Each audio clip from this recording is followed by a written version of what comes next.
طريقة عمل خلطة الشاي العدني أو الشاي الكرك: 12 جرام من الهيل، 10 جرام، 4 جرام من جوز الطيب، 11 جرام من السكر.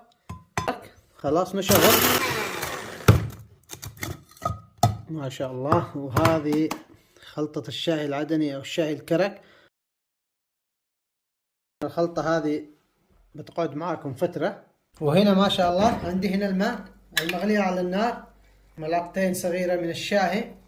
طبعا الشاي العدني لازم يكون ثقيل أو الشاي الكرك بشكل عام.